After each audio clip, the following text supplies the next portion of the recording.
नाशिकमधल्या कॉर्पोरेट जिहाद प्रकरणी निदा खानच्या शोधासाठी नाशिकचं एसआयटी पथक ठाण्यात पोहोचलंय। नाशिक पोलिसांनी निदा खानच्या पतीला ताब्यात घेत चौकशी केल्याची माहिती सूत्रांकडून मिळते। निदा खान 2 महिन्यांपासून पतीसोबत मुंबऱ्यात राहत होती अशी ही माहिती सूत्रांकडून मिळते। मुख्य आरोपी निदा खानच्या शोधासाठी एसआयटी ठाण्यातील पोलीस स्टेशनला पोहोचले। अधिक जाणून घेऊया आपले प्रतिनिधी गणेश थोरात यांच्याकडून। गणेश, काय आतापर्यंत हाती लागलेला आहे? निदा खानबाबत काय माहिती समोर येते? आपण सध्या मुंब्रा पोलीस ठाण्यामध्ये आहोत आणि याच ठिकाणी नाशिकवरून 2 ते 3 पथक जे ते मुंब्र्यामध्ये दाखल झालेले आहेत। निदा खान ही मुख्य आरोपी आहे।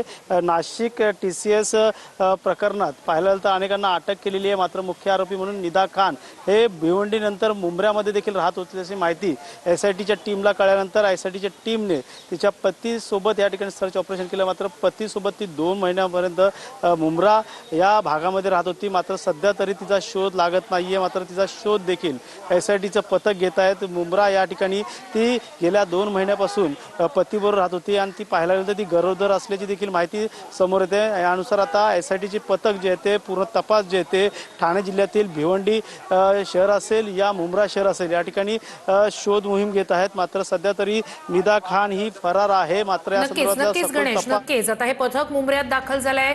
अपडेट्स घेत राहणार आहोतच। तुर्तास धन्यवाद।